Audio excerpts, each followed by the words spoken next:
Takže začnem trošku netypicky.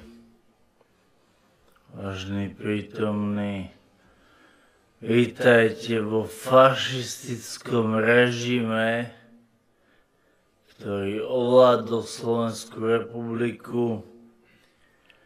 Vo fašistickom režime, ktorý sa neštíti hrubo zneužiť silové zložky štátu na potláčanie skutočnej opozície.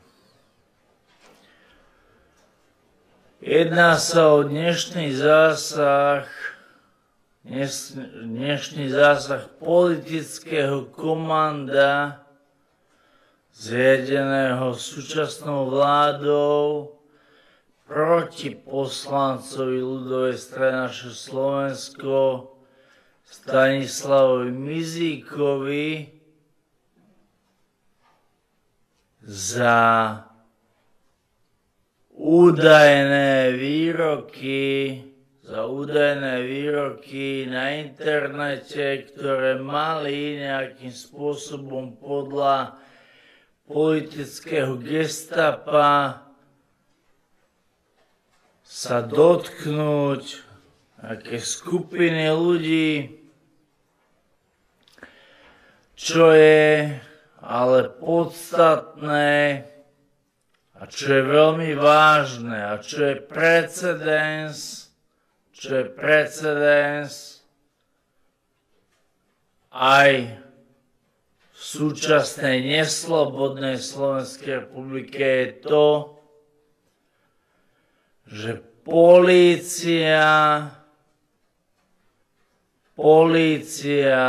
zasiahla proti poslancovi Stanislavovi Mizíkovi priamo počas konania výboru Národnej rady Slovenskej republiky pre školstvo, ktorého je Mizík členom.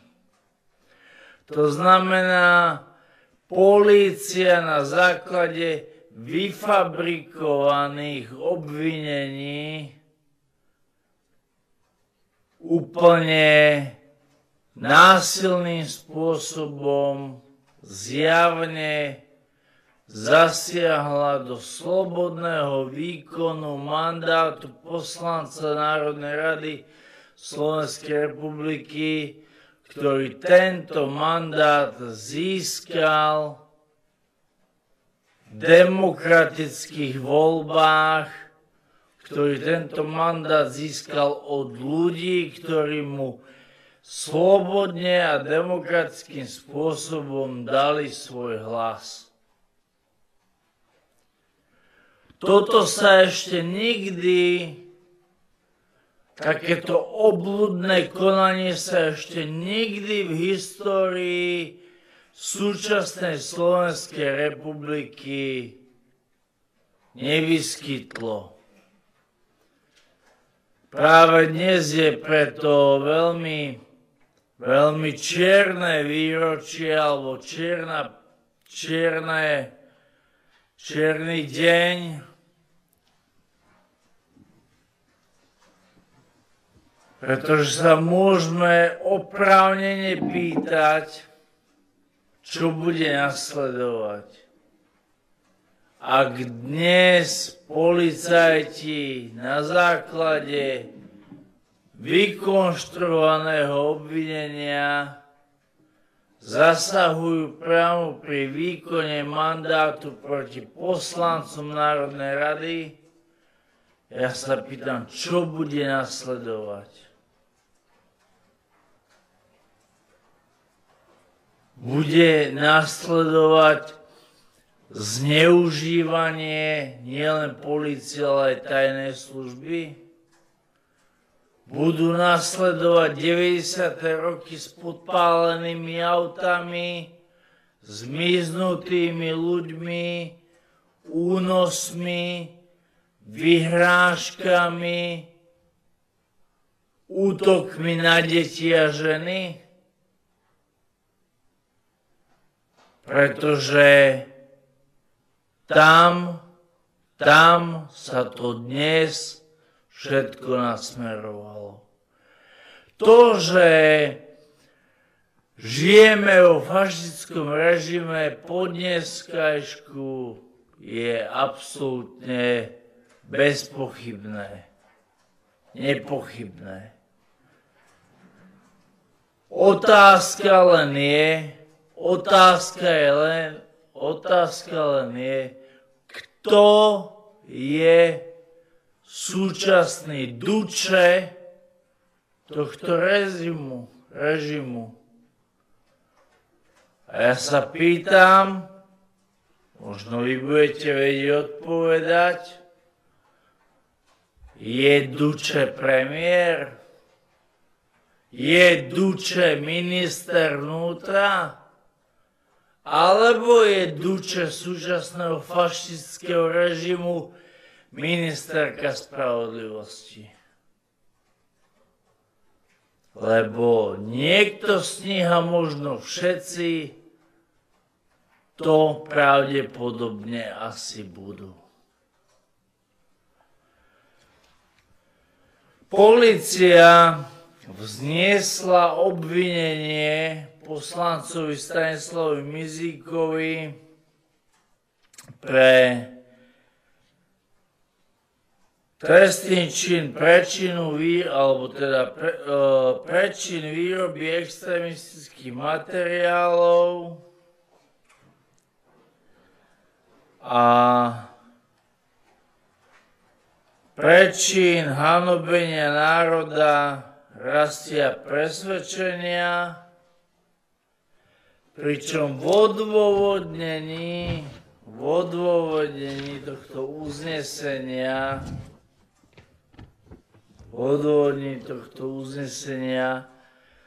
sa vyšetrovateľ, aby som bol konkrétny, vyšetrovateľ policajného zboru, asi člen politického komanda pravdepodobne, kapitán magister Martin Kochlíc, zmohol len na suché konštatovania a svoje vlastné nejaké domienky, že prečo asi tým výrokom malo byť nejaká skutková podstata naplnená. Absolútne žiadny nejaké presvedčivé tvrdenie alebo priamy dôkaz, že áno, označenie procesu udeľovania štátnych vyznamenaní prezidentom republiky sa dotklo toho a toho človeka a robilo to a to. Aby som bol konkrétny, poviem úplne jasne, v samotnom odôvodnení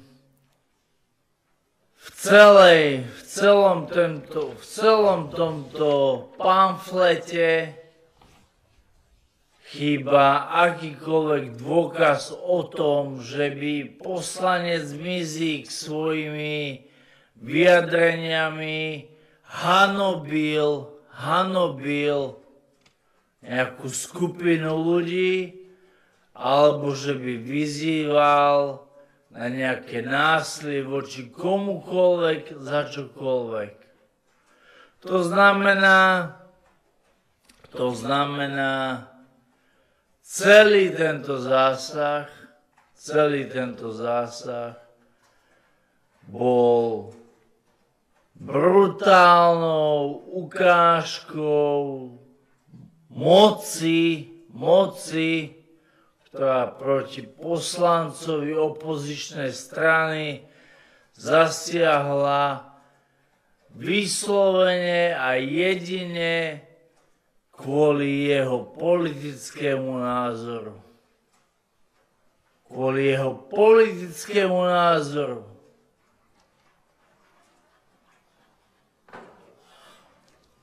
Práve pred chvíľkou sme videli, ako polícia obsadila poslanecké kancelárie a naďalej teda pokračuje v bránení slobodného výkonu mandátu poslancov Národnej rady. Neviem, či je možné v tejto chvíli ešte povedať viac. Snáď len toľko, že aj na tomto príklade vidíme skutočnú pravdu o Slovensku. Vidíme, kto je tzv. Opozícia, kto je skutočná opozícia. Pretože kým proti nášmu poslancovi dokázalo politické gestapo zasiahnuť absolútne rýchlym a dynamickým spôsobom za úplne nevinné jeho názor vyjadrujúce nejaké posolstvo na internete, tak proti predstaviteľom Matovičovej politickej strany táto polícia absolútne nekonala. Proti predstaviteľom tzv. Opozície trvalo vyšetrovanie viac ako 10 rokov, aby bolo úspešne ukončené vtedy, keď je skutok premlčaný. Čiže aj dnešný príklad ukázal, že hra tých štandardných strán na nejakú koalíciu a tzv. Opozíciu je proste divadlo pre ľudí. A keď sa na scéne, na politickej scéne objaví strana, ktorá to myslí vážne, ktorá chce naozaj vrátiť štát ľuďom, tak ten šika naberá absolútne iné rozmery a polícia, ich postup nepozná zákon, nepozná obmedzenia, ide absolútne bez nejakých škrupul a bez ohľadu na to, či ľudia budú zdesení z toho, že jednoducho tu už zákon neplatí ani pre samotnú políciu.